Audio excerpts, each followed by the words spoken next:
Hello student, today we will do your chapter 3rd from your first flight book. There are two stories in this chapter. The first is his first flight and the second is Black Aeroplane. Today we will discuss the first story.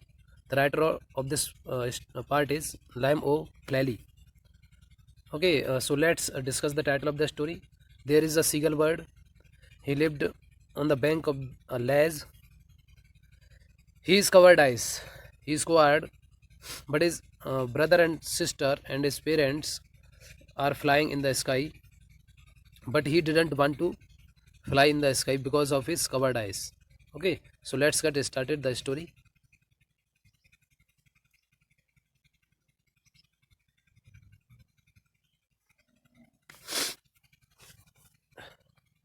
The young seagull was alone on his ledge. His two brothers and his sister had already flown away the day before.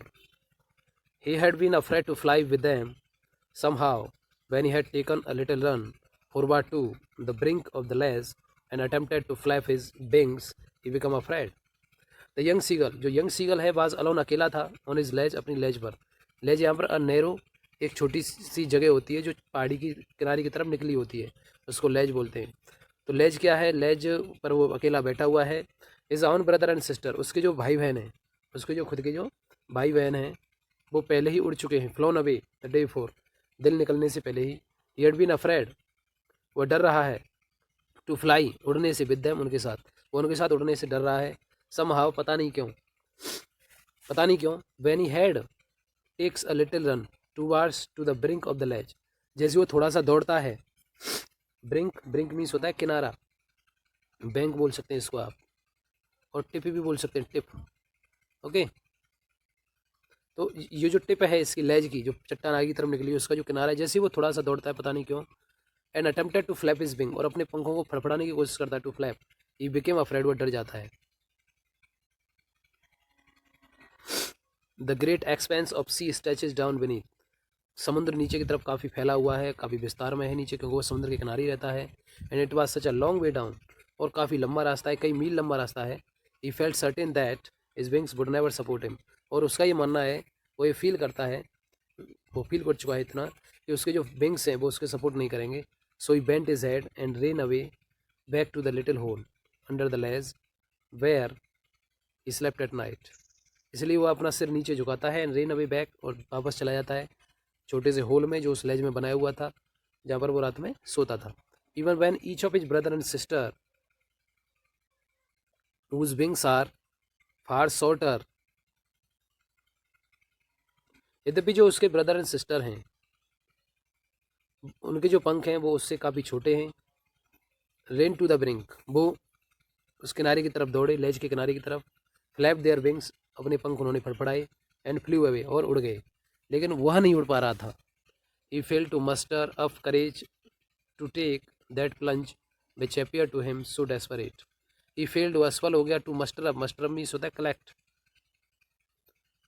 अपना साहस इकट्ठा करने में, वह अपना साहस इकट्ठा नहीं कर पाया। To take that plunge, plunge means होता है डाइव करना, गोता लगाना या आगे की तरफ उड़ना। वो आगे की तरफ उड़ने में असमर्थ रहा। Which appear to him so desperate, which appear, जिसे काफ़ी निराशा,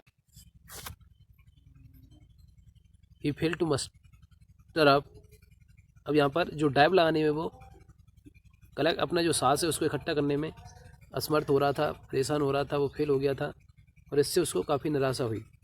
his father and mother had come around, उसके जो पेरेंट्स हैं, वो उसको चीखते हुए, श्रीली चीखते हुए, उसको पुकारते हुए उसके पास आए।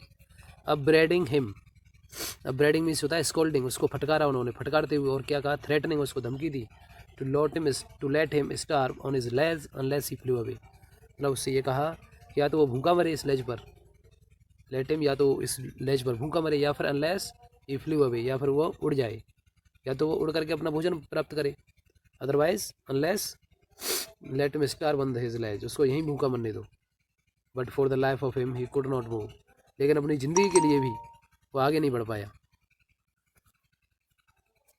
That was 24 hours ago, since then nobody had come near him, 20 घंटे हो गए थे उसके पास कोई नहीं आया। The day four all the long, पूरे दिन भर he had watched his parents flying about with his brothers and sisters. He watched his parents, वो अपने माता पिता को देखता रहा अपने भाई बहनों के साथ उड़ते हुए। Perfecting them in the art of flight, वो उनको जो आर्ट ऑफ फ्लाइट है उसमें परफेक्ट करते हुए उनको देख रहा था। Teaching them now how to skim the waves, और उनको वो सिखा रहे थे, उनको सिखाते हुए देख रहा था कि वो उनको सिखा रहे थे कि वेव्स जो होती हैं, लहरें, उनके ऊपर कैसे उड़ा जाता है। And how to dive for fish, और अगर उन्हें कोई छोटी मछली नजर आए नीचे तो किस तरीके से उस पर डाइव करना है, उसको खाना है। He had in fact seen his older brother catch his first herring and devour it. He had seen, उसने देख लिया था, वास्तव में उसने अपने बड़े भाई को देख लिया था। कैच हिज फर्स्ट हेरिंग, अपनी जो हेरिंग मीन्स एक प्रकार की मछली होती है, एक मछली को पकड़ते हुए एंड डिवर इट, और उसको खाते हुए उसने देख लिया था। Standing on a rock while his parents circle around raising at a proud cackle, while जबक उसके जो पेरेंट्स हैं circle around raising a proud cackle, उसके चारों तरफ घूम घूम करके एक तरह की प्रशंसा की आवाज़ निकाल रहे थे। And all the morning whole family had walked about on the big plateau mid day down the opposite cliff taunting him with his cowardice. पूरे सुबह के दौरान पूरा जो परिवार है उसका, एक्सेप्ट हिम, उसको छोड़ करके उस बड़े प्लेट्यू पर दोपहर तक घूमते रहे, वॉकआउट करते रहे। लेकिन जो सामने वाली क्लिफ है, opposite cliff, taunting him with his covered eyes, उसको ताना दे रही थी। टोंट मीन्स होता है ताना देना किसी को, वो ताना दे रही थी, उसको उलाना दे रही थी। किसके लिए? उसकी कवर्ड आइज के लिए, उसकी डरपोक के लिए। The sun was now ascending the sky, सूरज अब धीरे धीरे आसमान में चढ़ रहा था। ब्लेजिंग ऑन हिज लेज, और उसकी जो लेज था उस पर चमक आ गई थी धूप की वजह से, जिसका मुंह साउथ की तरफ था। He felt that the heat because he had not eaten since the previous nightfall. He felt the heat, उससे गर्मी महसूस हुई क्योंकि उसने पिछली रातों से, पिछली जो रात थी उससे कुछ नहीं खाया था। He stepped slowly out to the brink of the ledge, वह धीरे धीरे जो लेज की जो ब्रिंक है, किनारा, बैंक, उसकी तरफ आगे बढ़ा। And standing on one leg with the other leg hidden under his wing, and standing, और खड़ा हो गया, ऑन वन लेग, अपने एक पैर पर, with the other leg hidden, अपने दूसरे पैर को अपने पंखों में छुपा करके वो एक पैर से खड़ा हो गया। ही क्लोज्ड वन आई, उसने अपनी एक आंख बंद की। देन द अदर, उसके बाद दूसरी आंख बंद की।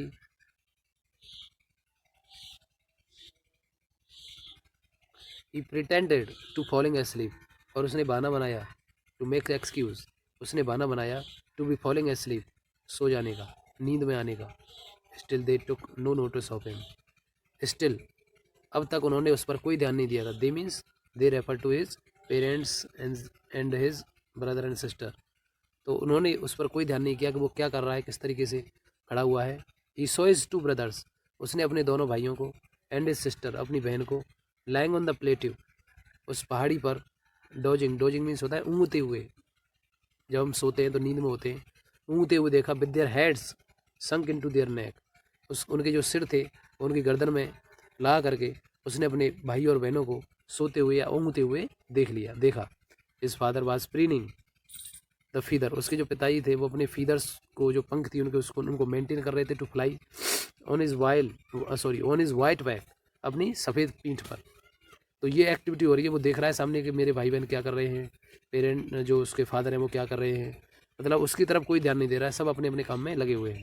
Only his mother was looking at him, केवल उसकी माँ उसको देख रही थी। She was standing on a little high hump on the plateau, वह खड़ी हुई थी एक ऊंचे पठार की चोटी पर। हर वाइट ब्रेस्ट थ्रस्ट फॉरवर्ड, उसके जो सीना है वो आगे की तरफ निकला हुआ, धक्का दे रहा था, उसको निकला हुआ था। नाउ एंड अगेन, समय समय पर, she tore at a piece of fish, वह एक मछली का टुकड़ा तोड़ती या निकालती। लेट हर फीट, जो उसके पैरों में पड़े हुए थे उसमें से एक टुकड़ा वो निकालती बार बार। Then scraped each side of her beak on the rock, और स्क्रैप मीन्स होता है घिसना, और वो अपनी जो चोंच थी उसको बार बार घिसती चट्टान पर, उसको पहना करती। The sight of the food maddened, ये जो दृश्य उसने देखा, ये जो साइड नज़रिया उसने देखा भोजन के लिए, मेडन डेम, उसने उसे पागल कर दिया क्योंकि वो भूखा था। How he loved to tear food that way, इस तरीके से वह भोजन को खाना पसंद करता था। स्क्रैपिंग हिज बीक नाउ, उसने अपनी जो चोंच है बीक उसको उसने पैना किया। And again to whet it, whet means भी पैना करना होता है। उसने अपनी जो चोंच है उसको दोबारा उसने चट्टान पर पैना किया। To sharpen, whet means to sharpen. Ga ga ग, he cried begging her to bring him some food. Gaola, she screamed back derisively, but he kept calling plaintively, and after a minute or so he uttered a joyful scream. His mother had picked up a piece of his and was flying across to him with it. अब ये sound है उसकी पक्षी की कि किस तरीके से वो रिएक्शन दे रहा है अपनी मदर को देख करके। ही ट्राइड बैगिंग, उसने कोशिश की, वो कोशिश कर रहा है, चिल्ला रहा है। ब्रिंग हिम सम फूड, उनसे कुछ खाना प्राप्त करने के लिए, अपनी माँ से कुछ भोजन प्राप्त करने के लिए चिल्ला रहा है। और ये साउंड उसने निकालता है। फिर वो बाद में फिर स्क्रीम करता है बैग डेड सिवली, और इस तरीके से स्क्रीम करता है कि वो डेड सिवली दे रखा है यहाँ पे word meaning, in a manner showing someone that sees stupid, मतलब अपने को मूर्ख दिखाते हुए। तो इस तरीके से वो अपनी मदर से कह रहा है कि मुझे कुछ खाने के लिए दे दो। But he kept calling plaintively, plaintively means दुखी होकर के, वह बुलाता रहा, पुकारता रहा अपनी माँ को। And after a minute or so he uttered a joyful scream, कुछ देर बाद, कुछ मिनट के बाद में एक प्रसन्नता भरी पुकार उसने की। His mother had picked up a piece of fish, उसकी माँ ने एक छोटा सा मछली का टुकड़ा उठाया। And was flying across to him, और उसकी तरफ लेकर के उसको उड़ी। अब यहाँ से आगे का जो पार्ट है मैं अगली वीडियो में करने वाला हूँ। So keep understanding the chapter and keep watching the coming videos to understand the English. Okay, if you have any problem then you can call.